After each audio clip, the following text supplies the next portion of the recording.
the name of our show. Hi,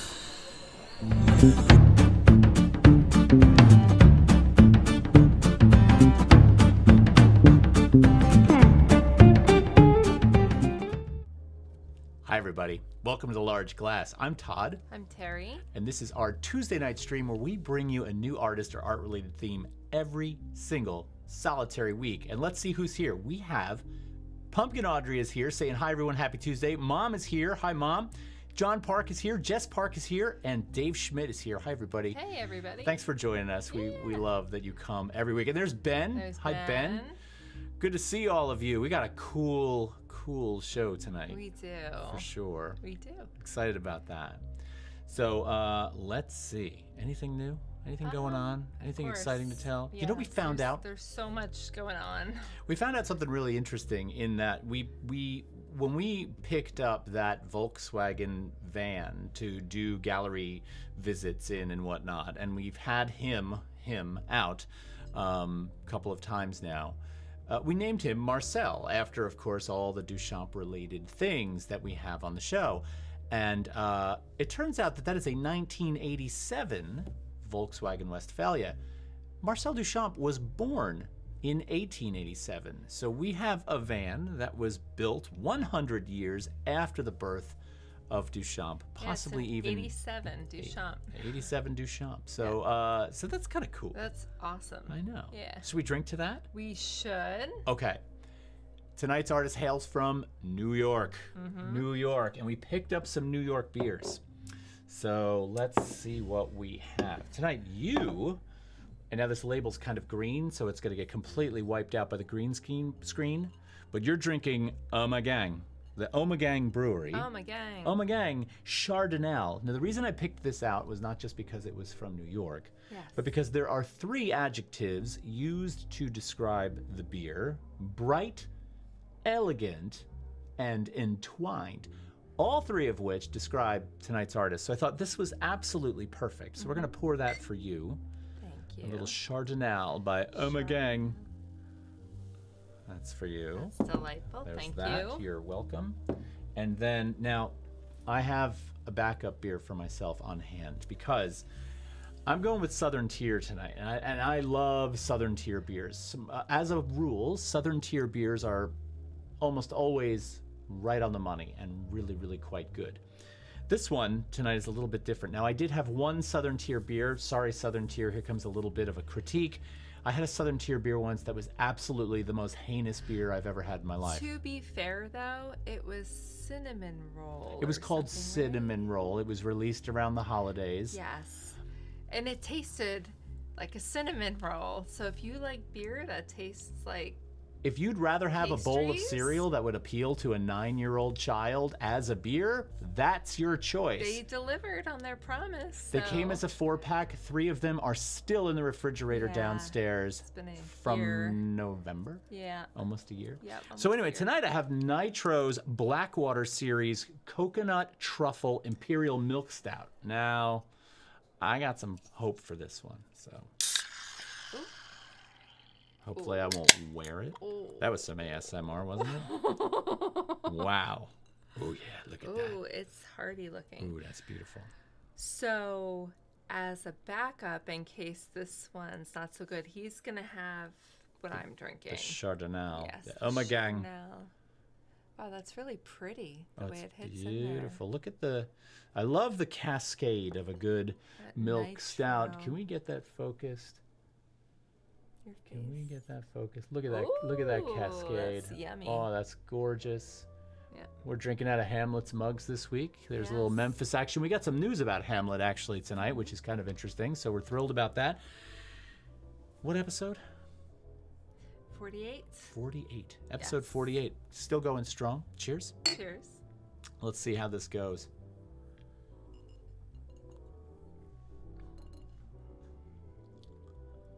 Okay. Is it good? I'm kind of down with that. Okay. I would not drink 2 of these. No. And at 10%, neither would you. Oh, is that 10%? Oh, this is a beast. Yeah, this is a beast. I don't know what the percentage is on this one. Well, but this one's nice, light, and refreshing. This is a very lovely beer. Ben, it actually not only looks like a chocolate shake, it kind of tastes like one with a really nice hint of coconut. Very, very chocolatey. You want to try it? I mean, Ooh, it smells like... Oh, it's actually quite good. Do you want to try it? Oh, God, it smells like a milkshake, too. It is.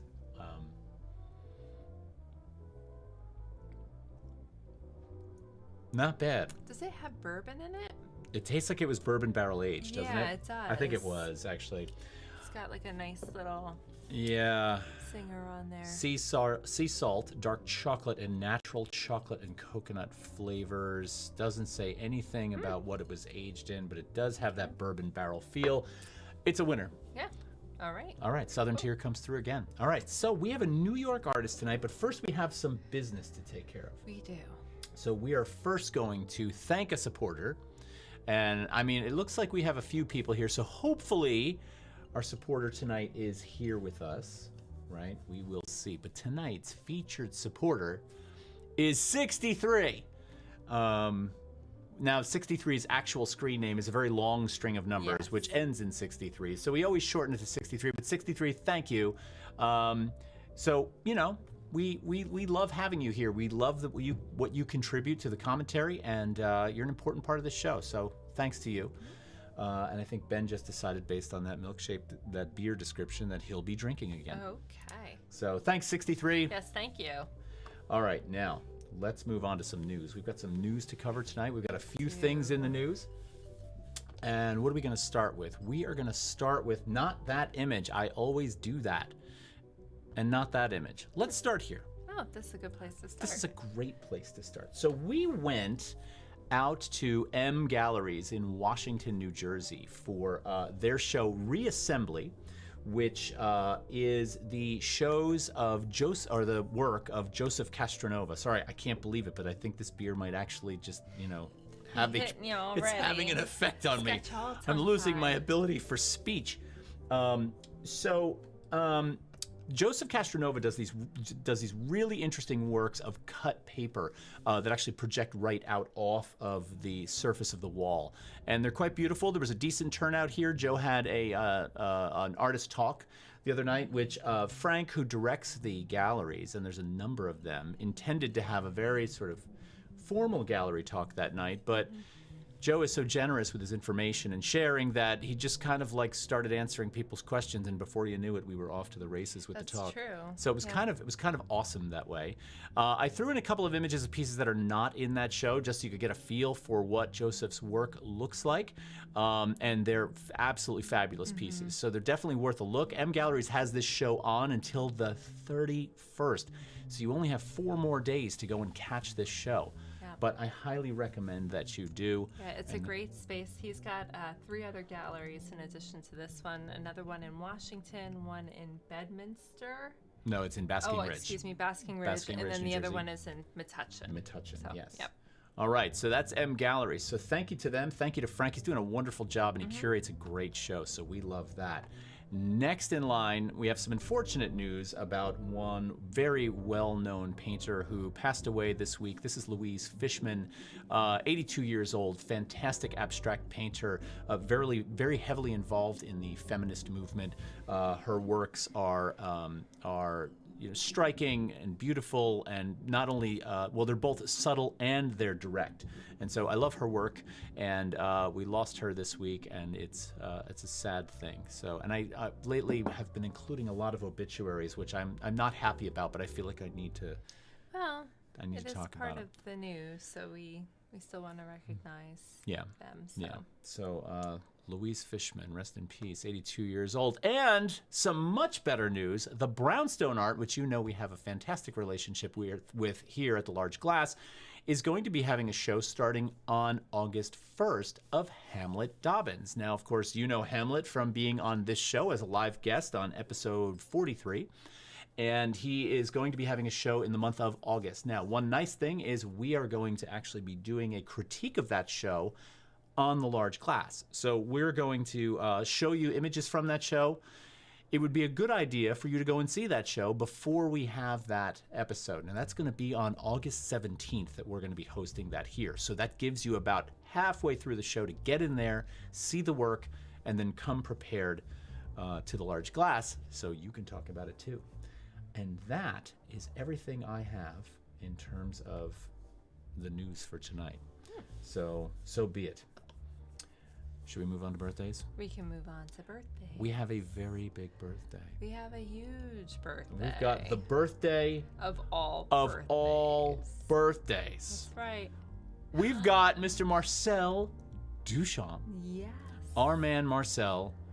Yes. It's his birthday tomorrow. Tomorrow is his birthday. He was born in 1887. He was born Henri Robert Marcel Duchamp. He was one of several children, and they all became artists. They did. They did. There's another one of those in tonight's birthday list. I made sure I included him. Yeah. So isn't that wild? But we all know him, French-American painter, sculptor, chess player, writer, known for many famous pieces, one of which we named our show after. We did. And, you know, here's a really, I mean, we always see these older pictures of him, but here's a really good-looking young man. You know, very sophisticated looking. I mean, he was always very serious, but he had a really good sense of humor as well, right? And of course, you know, had other sides to him that were part of his performative presence in the world, part of his artistic presence in the world. You may know him best for the piece called, hang on a minute, I just totally hit the wrong button and I think I just screwed something up. Anyway, Fountain, signed R. Mutt, from 1917, was one of his most famous pieces, and that's one that is very recognizable, but there are scores of other fantastic works out there by Duchamp that you can look into and check out and celebrate his birthday. I loved this little gif of him where he's saying repetition is the opposite of renewal, and because it's a gif, it just keeps repeating, which is, you know, totally a Duchampian sort of little gif there. So I love that. And of course, Rose c'est la vie, which was Marcel Duchamp's alter ego as a woman, and also loved her as well. And I end the night of his little birthday extravaganza on this piece, which you might say, wait a minute, that's Leonardo da Vinci. That's the Mona Lisa. Yes, but look closer. He took a postcard of the Mona Lisa and he scrawled in a little mustache and a little goatee, and at the bottom he wrote the letters L-H-O-O-Q. Well, if you spell that out quickly, it's French. It's L-H-O-O-Q, L-H-O-O-Q, which means she's got a hot ass. Anyway, happy birthday, Marcel Duchamp. I didn't mean to totally take over the. I didn't mean to totally take over the. And that's great. That's great. You're so excited about him. Yeah, I have to get excited about him. All right, shall we move on? We can move on. All right, who do we have here? This is Mel Kendrick. He was also born on July 28th in 1949. He's a sculptor, mostly working with bronze and wood and rubber, cast concrete pieces as well. He was mostly interested in process and space and geometry, so his birthday's tomorrow as well. Nice. All right, let's keep going. Oh, who's this guy? Ooh, so this is Hiram Powers. He was born on July 29th in 1805. He's a neoclassical sculptor. He was known for many famous works back then in the standard Greek tradition. One of his most famous statues was known as the Greek Slave. So his birthday is coming up as well. Happy birthday, Mr. Powers. Happy birthday. Moving on, this is Martha Rosler. She was born on July 29th, 1943. She's going to be 78 this year. You know, we've had some really fantastic women artists that have come through the birthday list in the last 2 weeks. Some tonight, and some, you know, we had Judy Chicago last week. We've got Martha Rosler, who was at Rutgers when I was there. She was a professor there, so I met her. Yep. Okay. And we also have, we've got one coming right after this one, so I won't spoil it, but let's talk about Martha really quickly. Okay, she was mostly into conceptual photography, some photo montage, used some text in her images. This one's not displaying what that but video, installation, performance art. She also was into sculpture and writing, so she was very multifaceted. She had her hands in a couple different things. Absolutely. She was a photography professor at Rutgers and just fierce. Val Civilli, I took classes with her. That's awesome. Yeah, she was great. She was great. I was always a little bit intimidated by her, actually. And Val, it's nice to see you here. Yeah, she intimidated me a little bit. Her and Lauren Ewing were two professors there that I was in awe of. And I kind of had that kind of awestruck kind of fear, around them. I very much respected them, but also it was kind of one of those things where I just, I kept my distance and I watched from afar. Wow. But I loved them both. All right, another fantastic feminist artist for her time. Yes. Who do we have here? This is Jenny Holzer. I love Jenny Holzer. She was born on July 29th as well in 1950. She is known for her pretty massive installations involving text in which they would scroll across billboards and buildings, these very poetic phrases that would emerge. Yep. So illuminated electronic displays. So she's pretty amazing. Absolutely. And Val says, me too, intimidating both of them. Val, years later, Lauren Ewing was a guest speaker at RISD where I was in graduate school. And so when she came by my studio, she didn't even realize I was there. She came by my studio. She realized who I was. And we spent my entire critique time talking about the politics of Rutgers, which was like, and then she had to move on. And I was like, well, that wasn't very productive. It's kind of a bummer. But anyway, for what it's worth, let's keep going. So happy birthday, Jenny. A former artist we had on our show. This is a former artist that we had on the show. This is Betty Saar. We didn't actually have her on the show. We did her we work. wish we had her on the show, but awesome. Alas, we featured her on the show. Her birthday is July 30th, 1926. She is known for assemblage.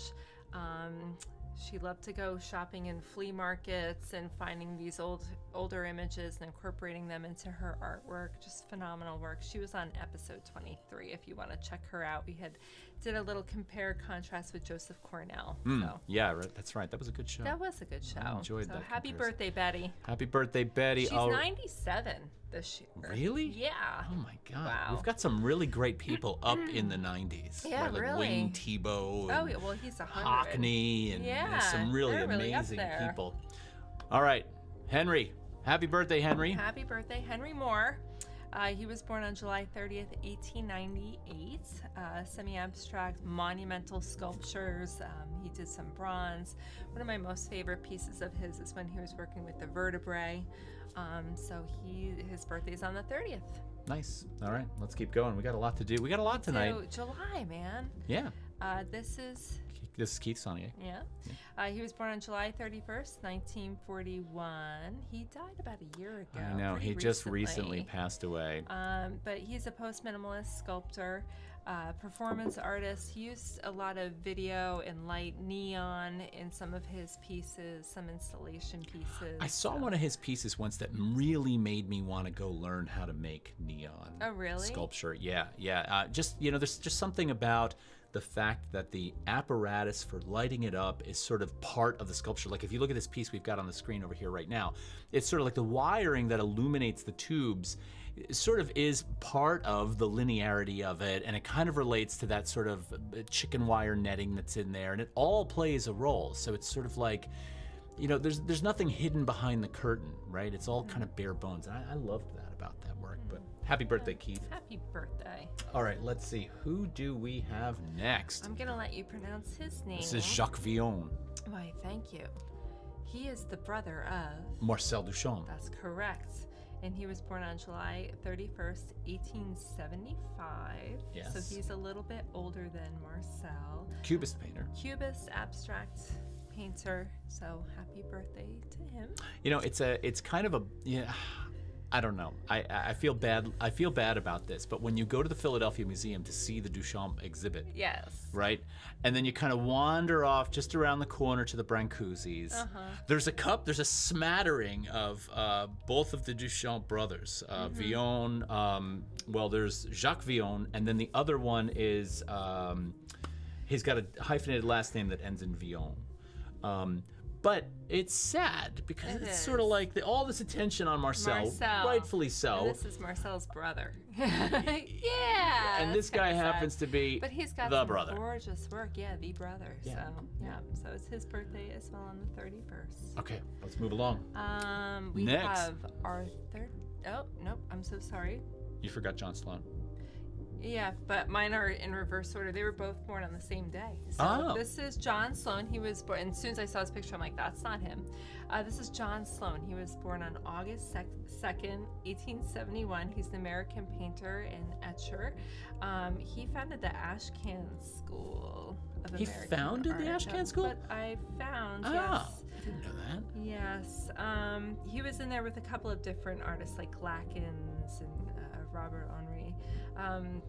He mostly focused on urban depictions of American life. So. Like this one pictured here. Mm-hmm. Let's keep going. So happy birthday. Happy birthday, John Sloan.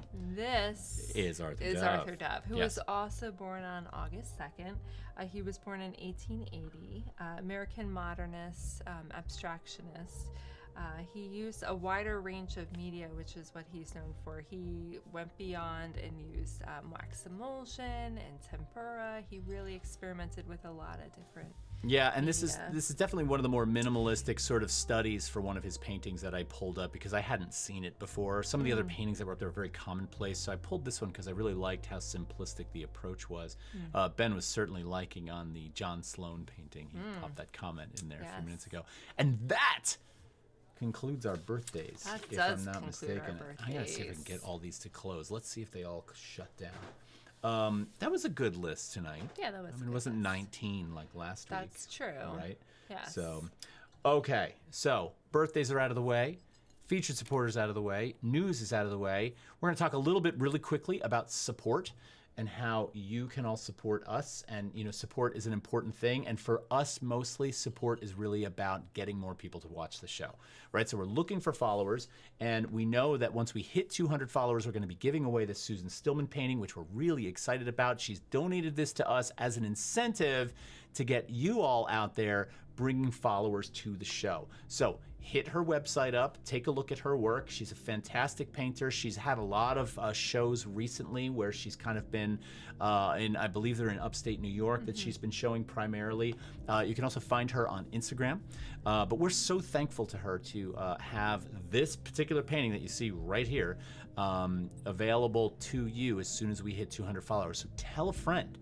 I know it's summer. People are kind of doing their vacation thing. They're not really here. Yeah. You know, it is what it is.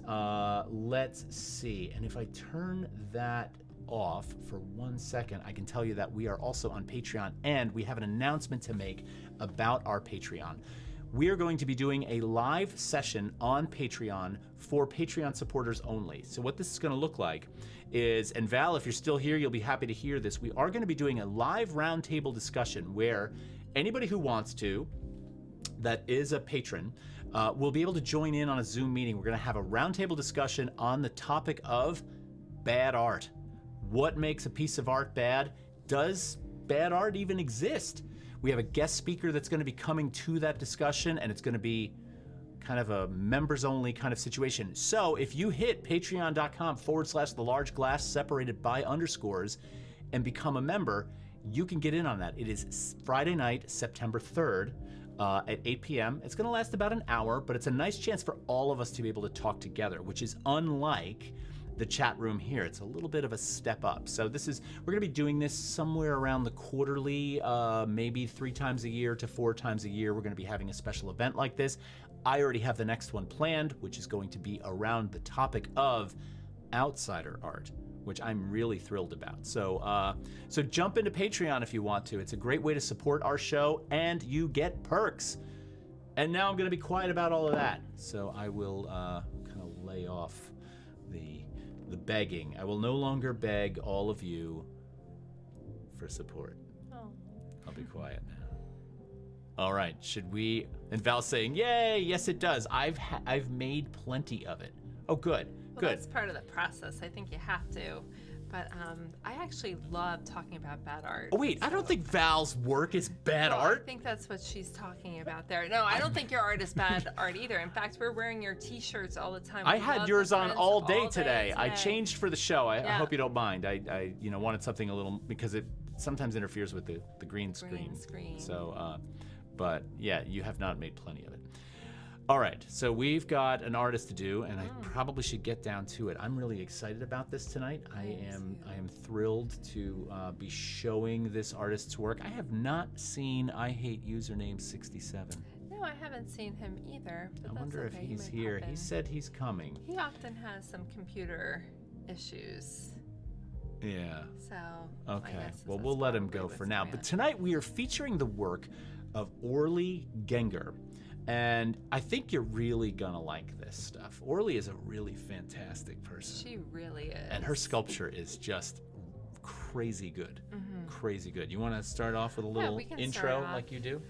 So I always kind of reveal the backstory. We always have several artists lined up, and it changes almost every single time we right on the cusp of doing a show, because we're like, hey, I really like this person. Orly Genger is someone you've been talking about for a while. Yeah. And we, like, personally, I work with textiles, so I was kind of interested in doing something a little bit different. So we decided to do her. She's more of a sculptor than just textile art. So we're going to talk about that in a few moments. But this is Orly Genger. She is relatively young, born in 1979, New Yorker, contemporary American sculptor. Not a lot of stuff on her personal life. I could tell you that she went to Brown University, graduated in 2001. She got a post-baccalaureate from the Art Institute of Chicago. She does large-scale installations. That's an understatement. And that's pretty much all I got from biographical information. When you do watch videos, you find out some more dirt on her. Like, I know she went through a really bad breakup with her parents when they got a divorce, because she was talking about her art process through that. So there was like little glimpses into her personal struggles and stuff like that, but not a whole lot. So Yeah, well, I think that's okay, because I feel like sometimes I want the work to really just be the work. yes. Right? I don't get me wrong. I love process. I love looking into the studio. I love seeing how someone makes things. And of course, the baggage one brings into the studio Yeah. and how it drives you is certainly part of that. Glenn Lavertu is here, and the only reason I'm saying his name now is he said, stop calling me 67. It's okay if you use my name. So 67, hi, Glenn. That's the last time I will say that number. Her godfather was Ariel Sharon. was Really? Ooh, dang. Ariel Sharon of Israeli history. Okay. I don't know the spelling. That's fine. That's fine. Her father was a lawyer in Israel. And the reason why Glenn knows so much about her is, You guys don't have HIPAA laws in education, do you? only while they're there.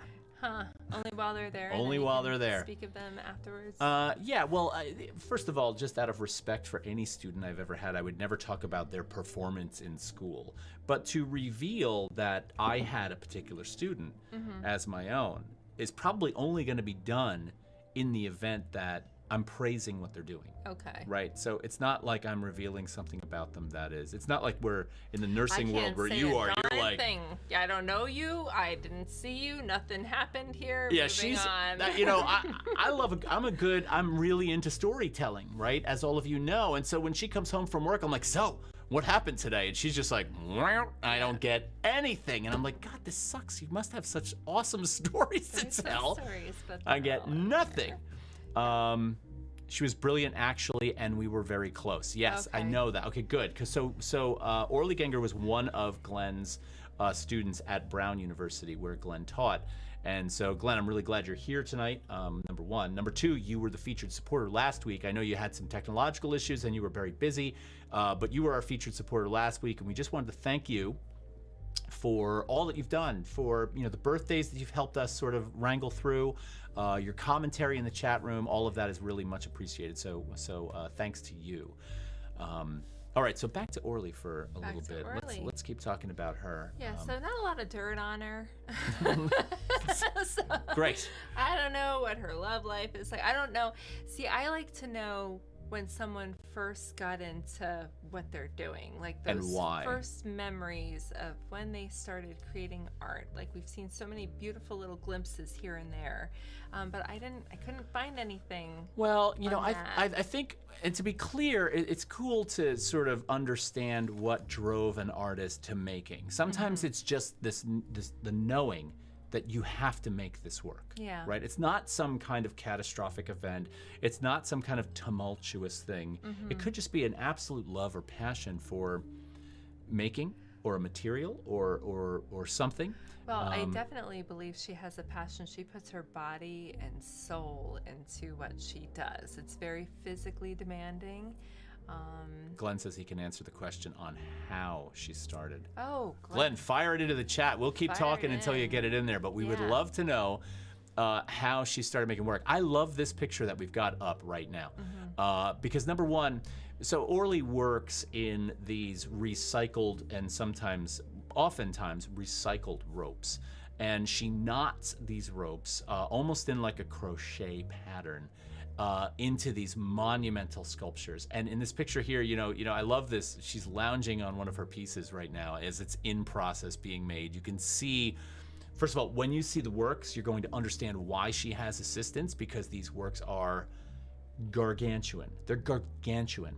And so in order to pull something like that off, you need help, right? And there's nothing wrong with that. That's a really good conversation actually for a show one night. It's about this notion that artists employ people to work for them, right. and it's necessary. Well, sometimes for their vision to come to fruition, they're going to need multiple people Correct. to bring it about. Why don't we pull up a piece while Glenn is typing in the chat, You can because certainly we can pull we up can a kind of this is going to give you an idea of the monumentality of one of these pieces. And later we're going to show you a video that goes into the person who's installing one of her pieces. Actually, this particular piece. I don't know where to point because the camera's mirrored. But this particular piece, he goes into some of the numbers, like how many feet of rope is in this if you were to unknot the whole thing. It is fascinating. We'll get to that in a little while. Go ahead. Well, I do want to talk about materials a little bit because we're Yeah. saying rope, but it is a specific rope. At first, she was very much into climbing rope, like recreational rope, but they actually came into one material because there was a recall on it. And that's what triggered her involvement in this lobster rope. When she was up in Massachusetts working on a project, there was that recall, and some of her gallery assistants, they all went to claim massive amounts of rope for her to use. And this became what she started really working with because of its availability. It was cheap. She loves that material because it's very malleable. She can push it and pull it and stack it and weave it. It's interesting to think of it in terms of craft versus art. That was another thing that you and I were talking about a Another little bit. topic I want to tackle at some point. Right, and she really identifies with sculptors, especially those who work with steel and some of those more solid forms, but she loves the fluidity that the rope brings in.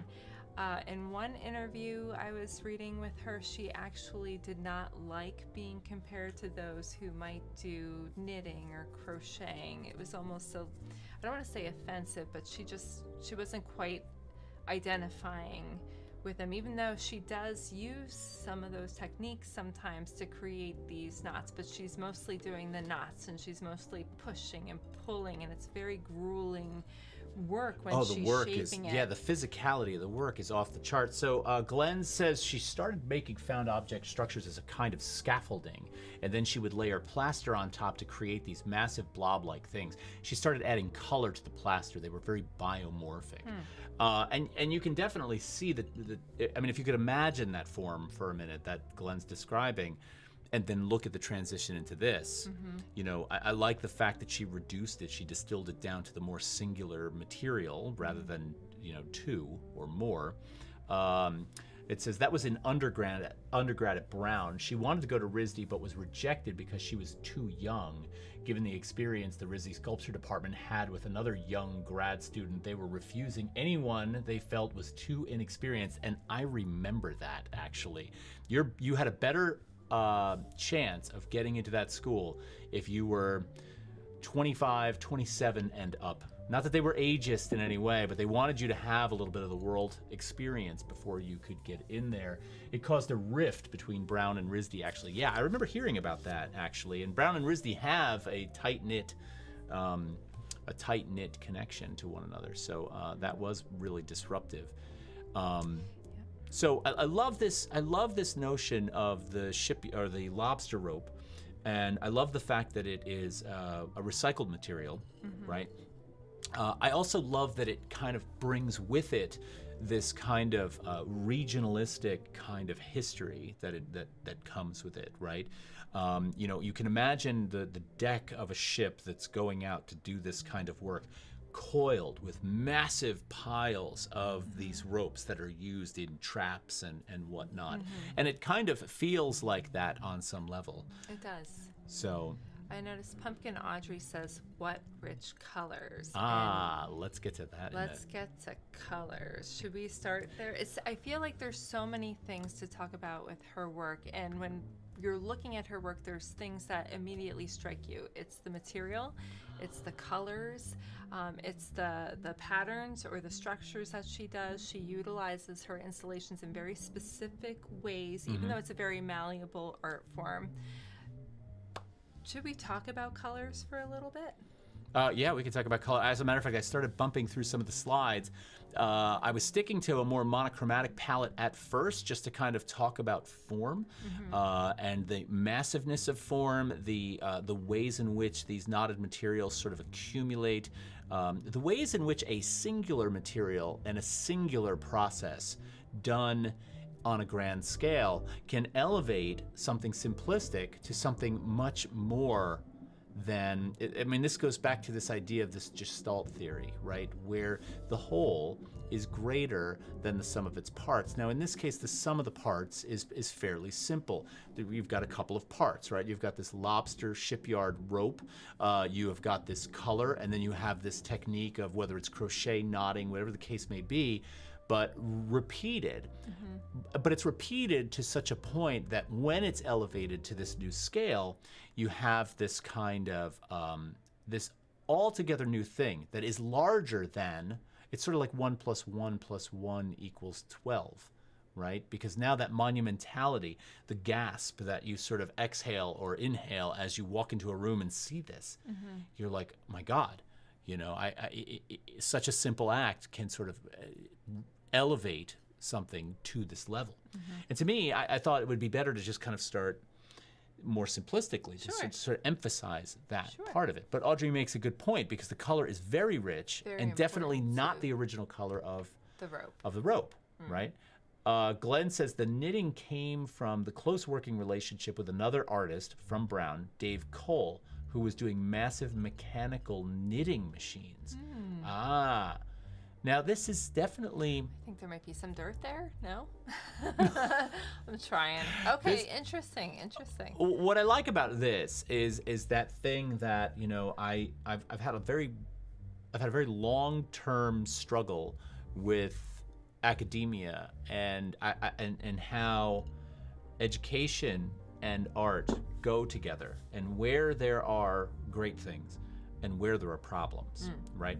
And what was just illustrated there and what Glenn said in the chat is one of the great things, because what you have is you have a hub of ingenuity, creativity, experimentation, iteration, and you're not in it by yourself. You're in it with multiple people that are all doing different things, and you can dive into another person's aesthetic, another person's practice. You can be inspired by, you know, 3 people, 5 people, all of them.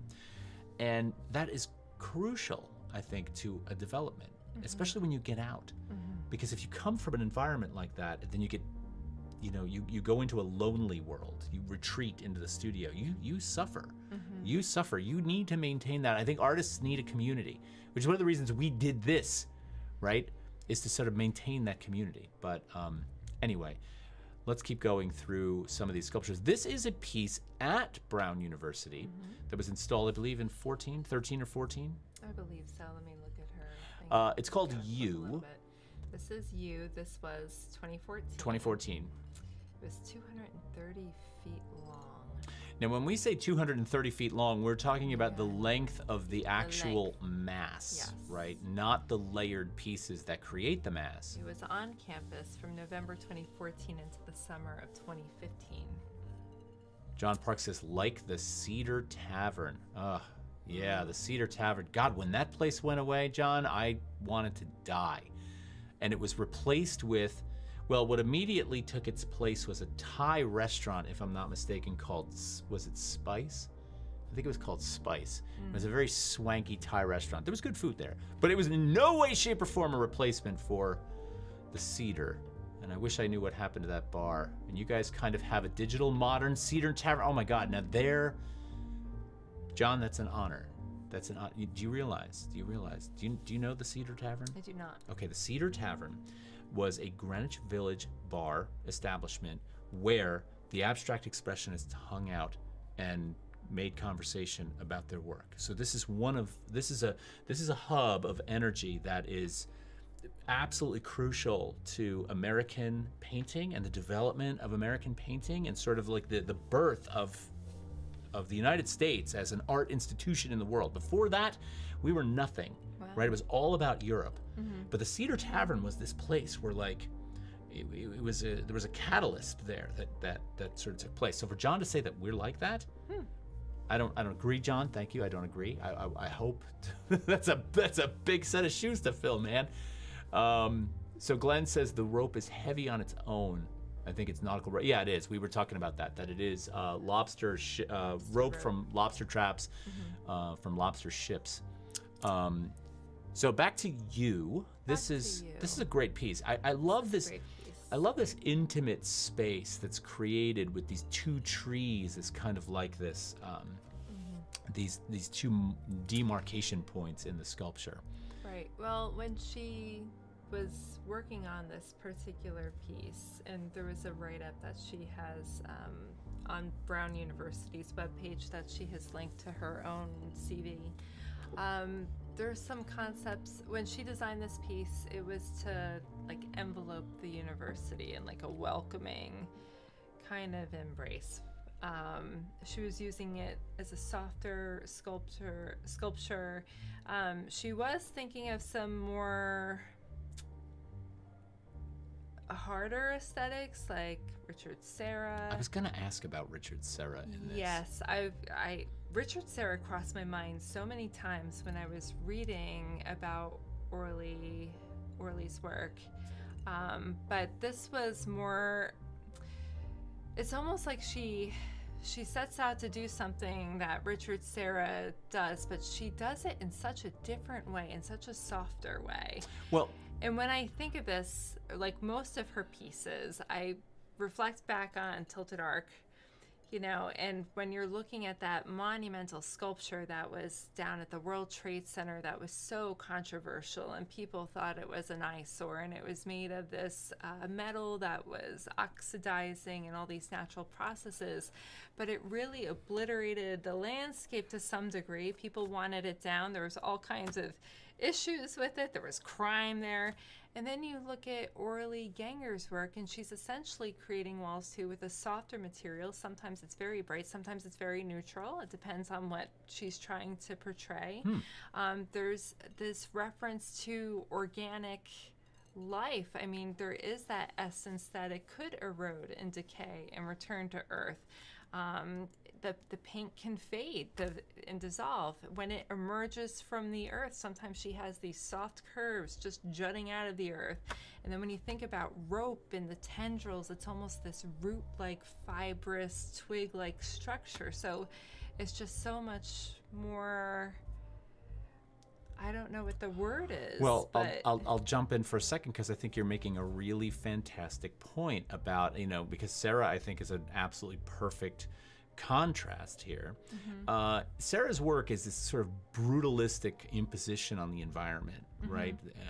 in the viewing space. But what Sarah does really, really well is he takes a material that has an impossible stiffness to it and attempts to give it a kind of lightness of feel. So in Tilted Arcs, for example, where these slabs of Corten steel that are very, very thick sort of lean over at an impossible angle, almost as if they're a piece of paper that's just falling onto the desk, you genuinely wonder how they defy physics. That aside, that kind of, I've just taken a material that is, hard and cold and imposing and made it somewhat light and maybe defying physics a little bit, take all that and put it aside. These are really, these have a very cold feeling to them, right? They have a very sort of masculine, sculptural kind of impact on wherever it is you are. They really affect the body. With Orly's pieces, and the softness, yeah, there's an automatic softness that comes with that rope, but I'll tell you what, that rope is not soft. That rope, that rope brutalizes your hands, number one. Two, it is heavy, but its malleability, and it's also the way in which it sort of kind of automatically adapts to the earth that it touches, right? It is not... It is solid form placed there. There's a symbiotic relationship that the sculpture is having with the ground. Unlike Sarah's pieces, which are basically like, hi, I'm here, bam, and it's just like, I'm here, you can't put me anywhere else. I don't care if you don't like that I'm here, right? Yes. That's it. Now her pieces, perhaps that's it. There's like this greater consideration for the environment that they're in, and they are made to move around the environment. And her sculpture there, it's wrapping around the trees, and it's ebbing and flowing, and it's got a certain viscosity to it where it emulates more liquid forms. So Well, and Glenn is pointing out this notion of how she agonized over color, and that color is really important to her. And I really, really had a good time pulling the images for this because I was really paying attention to how color plays a role. Now, I know that this sculpture was up for more than a year, right? But those fall colors in the background, the soft light, and the way it plays off of this sort of semi-desaturated lower value blue against all of these browns and oranges, there's certainly an absolutely gorgeous color relationship there that needs to be considered, right? It's not natural, but it's harmonious. yes. Whereas Sarah's just like, let it rust. Yeah. It's Corten steel, let it rust. That's the natural quality of the material. I don't think Sarah would paint one of his sculptures, right? But Genger paints hers. Yeah. And this goes back to Pumpkin Audrey's question. Yeah, and I think also the use of materials. Sometimes when you see people around the sculptures, you will see them sitting on them, lying on them, falling asleep on them, talking with their friends on them. They create this inviting atmosphere, whereas you couldn't do that with a Richard Serra. You're going to get like something up your tush. And this is not necessarily to rip Richard Serra to shreds. But it's an interesting contrast, especially since she does refer to him and seeing them as like a compare contrast. And he was in my mind when I was looking at her sculptures too, because you're questioning like, why does her pieces do this and why do his pieces do this? And it was just an interesting thing. Let's move on to these stacked pieces. Move on to the stacked pieces. So I love this shot. It didn't exactly work well in the slide window because it's so compressed this way, but you can kind of get this down. This is a very, very tall piece. John says, having lived in Hawaii, this blue on green is very natural. This is the color of the deep ocean right off the shore. Also plays in with the nautical theme here of the rope. Yeah, that's actually a really good point. I didn't think of that. Although I'm sure that is not her intention. Maybe it is. In some of the pieces with the blue, and I don't think it's here. It might be here. Look at that. Yeah. But she also uses a sculpture that's similar to it, and there is a river in the background, and it's interesting to see the sculpture meandering through the atmosphere, and then right next to it, because it's an aerial view, you see the river right next to it. So it was almost like this mirror image. Is that the one I have, or are you thinking of another one? I'm not 100% sure. Because I wonder if you're talking. Hold on a minute. Are you talking about this one? Maybe. Yes, that's the one. Yeah. So, but again, here's another interesting, very carefully considered color relationship, right?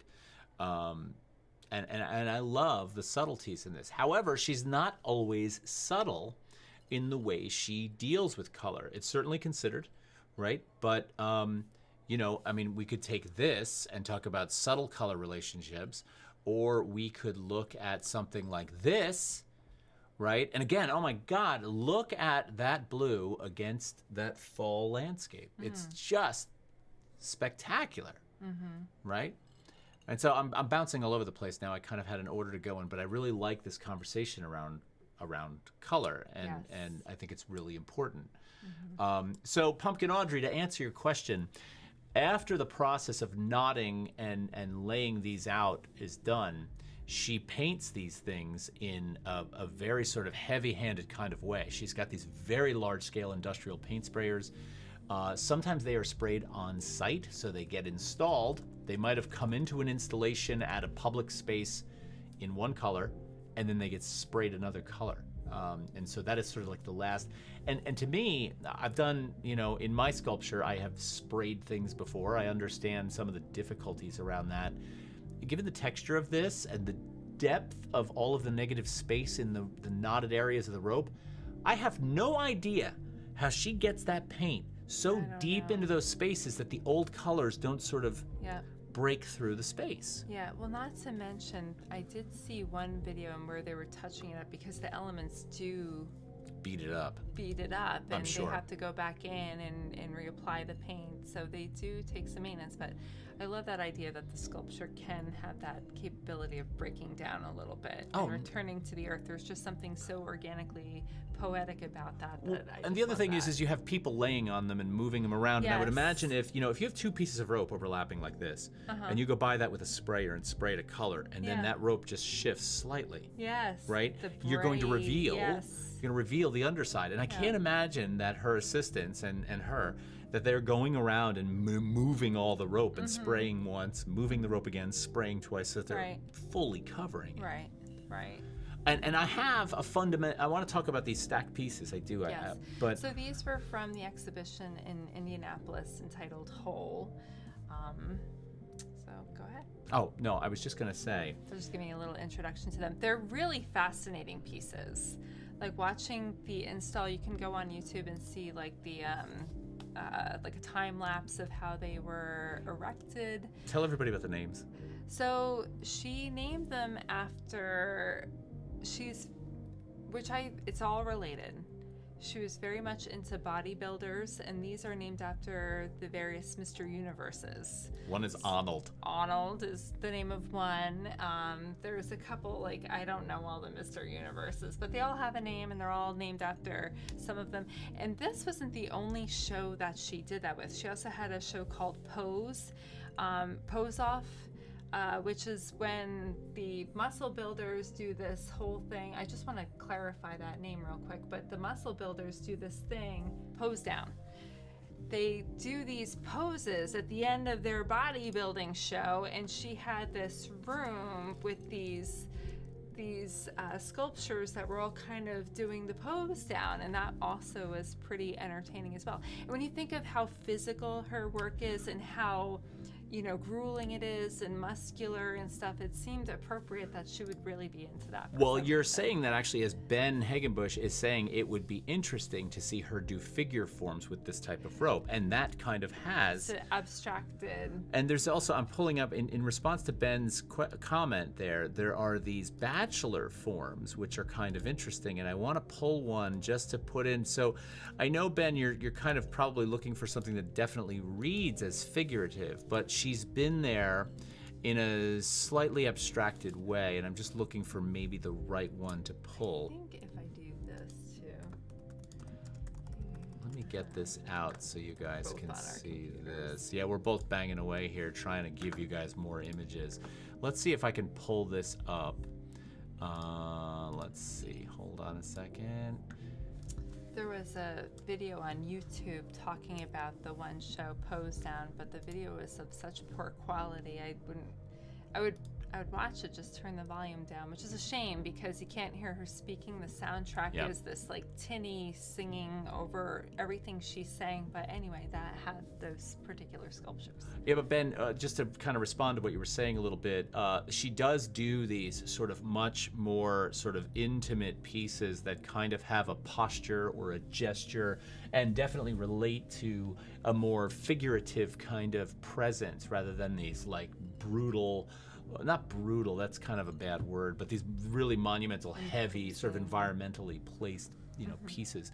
So so let's get back to some of the other works that she's done. I don't have all the names up here. Oh, that's okay. They're all given. I mean, and we can actually move through some of these. I'm always really blown away by these works when they're indoors. And she actually talks about that as well, because when she puts them indoors, they're usually, indoors you have a confined space. And she was very conscientious of how she displayed them, because she was kind of knocking that technique or that illusion of like you can fill a room with anything, too much of anything, and suddenly it's art. She's like, I didn't want to buy a bunch of balls or something and overwhelm a room and point at that and say that's art. So she was very I don't want to say weary, I don't know what the right word is, but she had a self-awareness when she was creating these rooms. I like that. Because she knew of that little trick. But when she did fill the rooms, it was very in attune with the space. She had a couple different ways of doing it. She would either create canyons that people could walk through, so they were flowing through the space.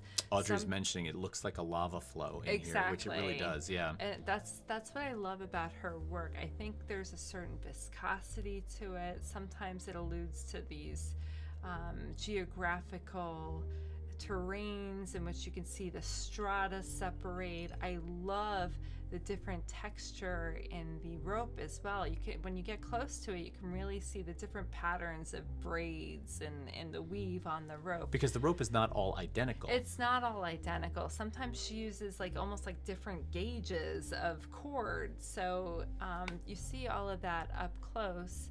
Sometimes in rooms she would stack them, or they would be more of these like abstract figures, or she would overwhelm the room and blanket it, and you saw in the one room with the red, it was like rolled up. So she really was considerate and conscientious of the space. Yeah, for sure. But I mean, and another thing about this, and this goes back to the painting of the rope thing that I'm curious about. Up until the point I saw this work, right? The notion of painting a material to sort of disguise or coat or and I think disguise is actually a really good word in my book and in the book of a lot of sculpture, because look, sculpture is a material endeavor, right? And so you're connected to that material, and that material has inherent qualities in it that are important, right? They're important. In this case, and I should, just before I get to this case, and to paint that material is to, number one, put one foot in the world of painting. Two, the paint creates the illusion that the material is something else, so you're defying the material connection to what's going on there. And this was always something that was sort of like, this is a no-no. Now, can you never paint a sculpture? No, you can paint a sculpture. I mean, look at Anish Kapoor. Anish Kapoor will take a surface and mirror it, or do something, really sort of, or Jeff Koons, right? Yeah, there you go. Yeah, I'm bringing up Jeff Koons, but yeah, you can paint the material in a sculpture. Now, we get here. And we look at what's going on, and it's really interesting to me that even after she paints the rope maintains the inherent material qualities of rope. Yes. And paint does not disguise it. No. It almost enhances it, especially when we start to see the former colors breaking through. I was going to say the former colors breaking through gives it more dimension too, and like with strata and tonalities, like that's a very effective technique she's using there. Well, yeah, and it also harkens back to, like, she had an obsession with climbing rope. Climbing rope has a braid of multiple color, like there's almost a houndstooth pattern or an inflected pattern of coloration in climbing rope, and this kind of also does that. Ben says you would think it was a rock from afar. Yeah, no, it does. It kind of it does become something else visually. Yes. But in the end, up close, the material is still the material. Let's keep cruising through some things. I just pulled this picture because I just loved these pieces in the snow. Yeah, this is fantastic. It kind of takes on a more, I hate to say it, but almost like a whimsical nature to it, because it looks like, Well, they're impossible forms in the landscape, which is one of the things that makes them, fantastical. Yes. So seeing them in the snow. But when we think of this material too, and especially looking at that, we're seeing something like reminding us of warmth and trying to, envelope something in that. I do want to say something else about the color choices, and this was pretty interesting when she was in another interview and she was talking about her selections with color, and she, like, for example, there was one piece in which she was obsessed with this one tone of red, and she felt like she had to have the piece in that tone because she was more interested in the after image that the viewer would see, and in that the color would become an object itself, that if you look somewhere else you would continue to see that object. And there was a very deep thing. She hasn't done it yet, but she was talking about that, and when she's working on some of these color choices, she is thinking about other. Absolutely. No, that I don't doubt at all. That color is absolutely paramount, probably as important as form in this. Glenn mentions that her teacher was Richard Fishman, who is all about texture and color. So I think she is very aware of not using the paint to obscure the material, which certainly validates or at least backs up what we're talking about. Jess Park says the previous slide, the patchwork looking one, it's amazing how precise that painting has to be. And yeah, and that's the point I was trying to make, is how once you paint it, if it moves the slightest bit, you reveal what wasn't painted, because that's just the nature of the beast, right? And that can work with you or it can work against you. So I'm curious how she struggles with that. That could be a really interesting thing to think about. Ben says the color red goes with the season of winter. It accents the tree.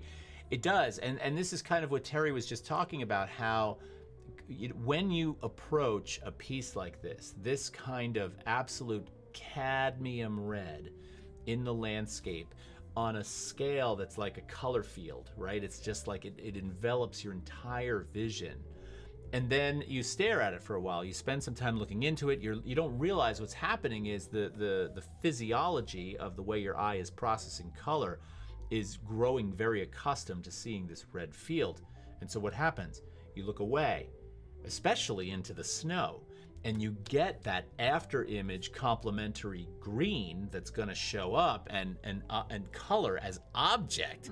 It's just like, that's brilliant. I love that. That's just so fantastic. And so what you wind up with is a second version of this thing in its complement that kind of stays with you momentarily as like a ghost. Yes. It's fantastic. It is fantastic. Let's see. We've got this one. This was the piece I was thinking of, with the river in the background and how it kind of echoed the pattern of the river. But the color is certainly a more saturated. It's definitely a more saturated, not quite as natural as the river. Right. What else do we have? Well, she did this one piece, it was called Red, Yellow, Blue.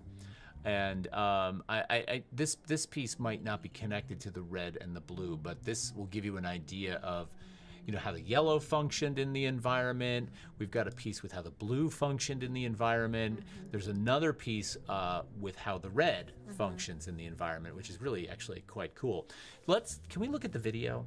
Yeah. Because we're coming up on, we're a little after 9, and I want to show everybody this video. Sure. So it's just a 1-minute video of them actually installing a piece. There's some really great numbers in this video, so just give a listen to this. I think you're gonna like this. Oh, wait a minute, I gotta go here and then here. And let's see if I can get this to play for you. Here we go.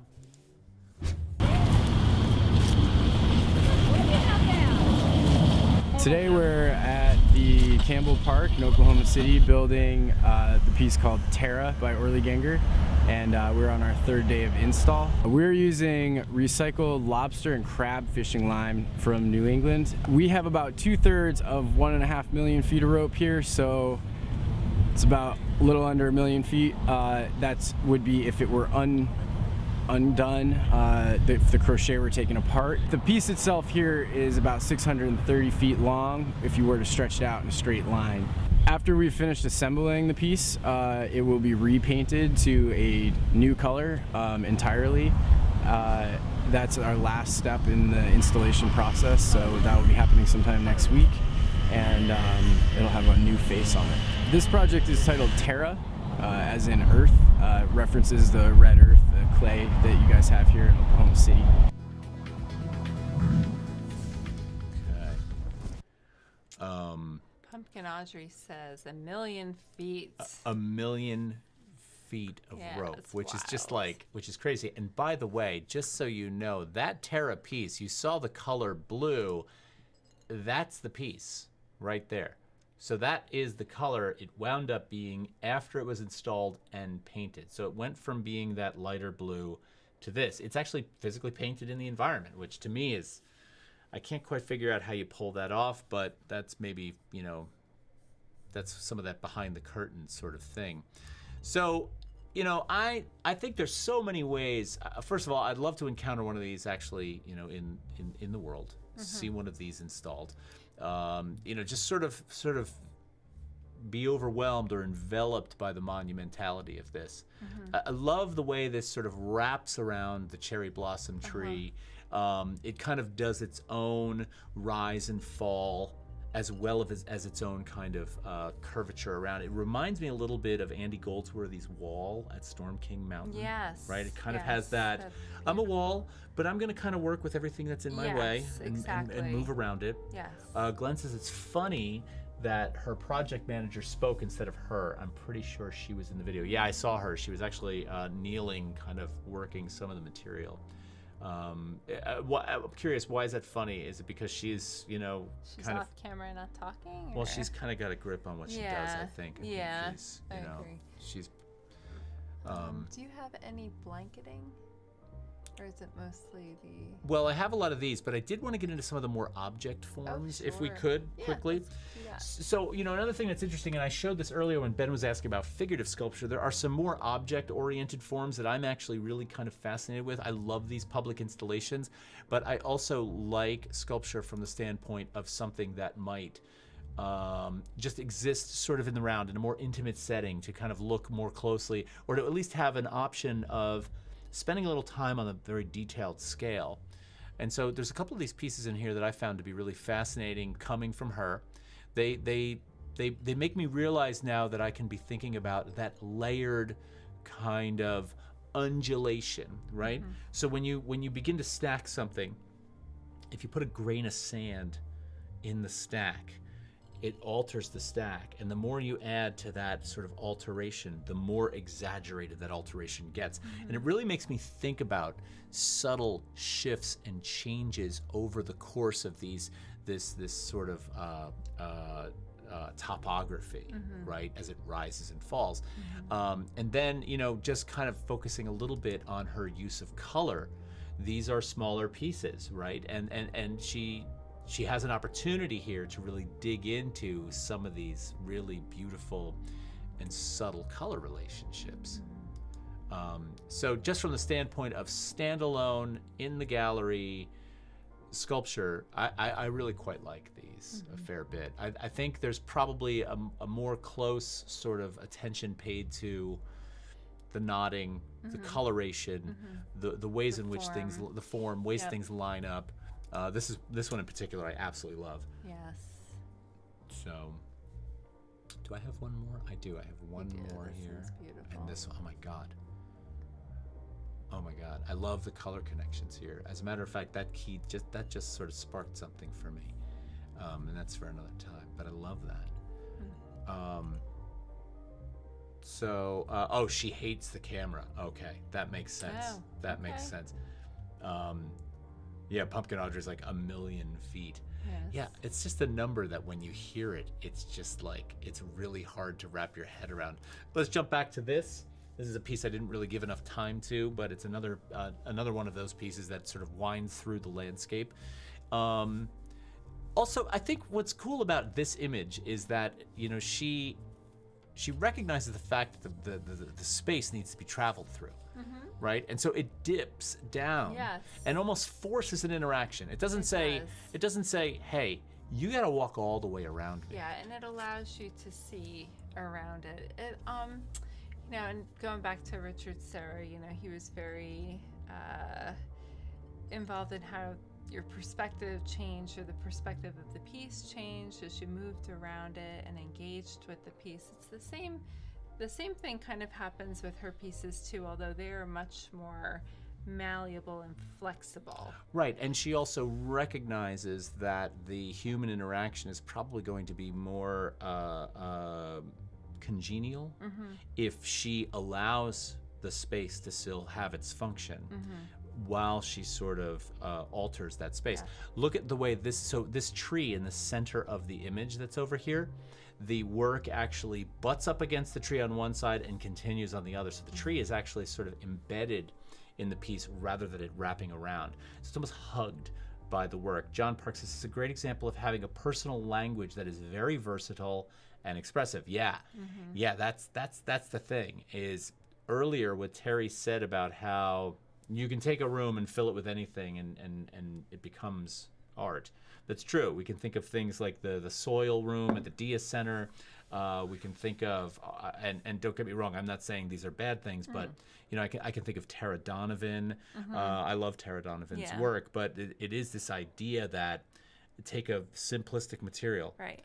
Well, and that's some of installation. That's one of the hallmarks of it, right? We take a room and we change the space and we install things in it. And Absolutely. we create this new environment. 3 million drinking straws is really going to change the space you're in. It does. And there's nothing wrong with that, but she was just so conscientious of that she, you know, she was very careful. Yeah, and John's saying that, referring to a short conversation on a prior show with that comment. Yeah, and I love that idea about this personal language, right? And how, especially with this kind of versatility, you can continue, I'm not going to say to remake the piece, but you can reshape the environment, you can reshape people's perceptions in a way that's very doable. Like, the process is sustainable for the artist. If Orly was held to a standard of having to create this kind of monumentality where she had to change that language every time, that's exhausting. It is. And I don't know necessarily if it's sustainable for any artist. Glenn says these smaller ones are derived from her jewelry work, which are knotted ropes too. I'm sorry, I'm not wearing my glasses, Glenn, so I'm really stumbling over this. Just that they wrap around the body. Just that they wrap around the body. Yeah. Yeah. And I like that, you know, I mean, it's body on two levels, right? Yeah. In this, it's sort of like my body and its relation to the environment, because this has become the environment. And in a more intimate sort of form, it's still about the body, but on a much smaller level. Enormous scale, small scale, and I guess according to Glenn, very small scale with the jewelry. Yeah, all with the same basic personal language. Really nice. Yeah, I totally agree. And I think she's a fantastic artist for us to really do. sort of bring into this discussion. I will say one last thing about the color choices, because we kind of touched on that. She was very empathetic when she selected those colors as well, because she did want to have colors that invited the public to interact with her art, and they were warm and inviting. And like I said, when you look for her work online, you see many photos in which people are engaging with the art. They are relaxing with friends, and you see children playing, and you see intimate conversations, and you see all this life happening with them. And I think that's a beautiful thing, right? Because so, too. I think we know as artists that we have to kind of choose who our audience is, right? And this is part of a public installation. Is you automatically, your audience is going to not always be who you want to align with. Yes. So how much of that audience can you embrace by, and what does it say about you as an artist and the sculpture as something that's impacting the environment? Ben says, would I be correct in saying these ropes are very porous? Yes, absolutely. And the paint absorption is probably staggering, I would think. She talked about painting some of them in her studio, especially some of the black pieces, and that there was so much paint. Her studio looked like a cave afterwards. She said there was paint coming out of every hole in her body. Every hole. That was her quote, not They were mine. just trying to coat the surfaces, these porous crevices and nooks and crannies of her artwork with the paint, and I can't imagine. just went all over the place. Can't imagine. Yeah. Well, I think that, overall, I think she's awesome. First of all, we got to Orly through the Sheila Hicks birthday, and I really, at first we were like, well, why don't we just do Sheila But we Hicks? were thinking of and fiber artists too, and you had mentioned her a long time ago too. Mm-hmm. You're like, oh, we have to do a show on her. She's on our little hit list. Oh you know, yeah, for yeah, artists. we have many of those. That But we keep. Sheila Hicks, I think too, since that was so close to proximity, we're like, hey. I'd be curious to Now's a good ask. time. Be curious to ask Orly what her connection to, or is she inspired by, or does she think about Sheila Hicks at all? And that's for another show. Yeah, That's for I another think show. so. Yeah. Well, this Wow. was fun. This was fun. And Glenn, since you know her so well, maybe you could get her on the show, Yeah. right? We could have a conversation with her. That could be awesome. Beverage. Awesome, as if she's got time for that. I don't even know if that would even be something that we could reasonably ask. You know what I love? We have credits. We do? Well, clearly we don't, because they don't want to go. You know what I love? We don't have credits. We don't have credit. I really Maybe wanted the next credits week. to come up. The button's Really not working. banging that. Maybe they're just not. Oh, anyway. Hold on. Let's see if we can make it happen. Can I make this happen? That's okay. The credits are not behaving tonight. Yep. Well, here's to all of you. Thanks for hanging out with us tonight. We really appreciate you being here. We're looking forward to next week, where we're going to bring you another fun. What do we know? We're coming up on 50. We are. Next week is 49. Next week's 49. For 50, we have a live artist on the show. We're not going to reveal who that is yet, but and you're he's going to awesome. love him. Yes. You're plus going to love him. He makes. He's so So good. okay, so first of all, he's super. All right, some of you might know who this is after I get to He's say a it. fantastic artist alone, but he's Fantastic doing painter. these fantastic documentaries on other artists. On other artists, and I always get this word wrong, he's a luthier. He makes guitars. So he's. But we're focusing on all gonna aspects of his focus on making. all We really are aspects. curious about such So a many multifaceted things. creative practice that Yes. it's just a beautiful thing. So super psyched for that. Here's to all of you. Thanks for watching this show tonight. We love all you guys, and we will see you next week. Yes. Cheers. Cheers. All right, I'm going to find the button now. You ready? Yeah. All right.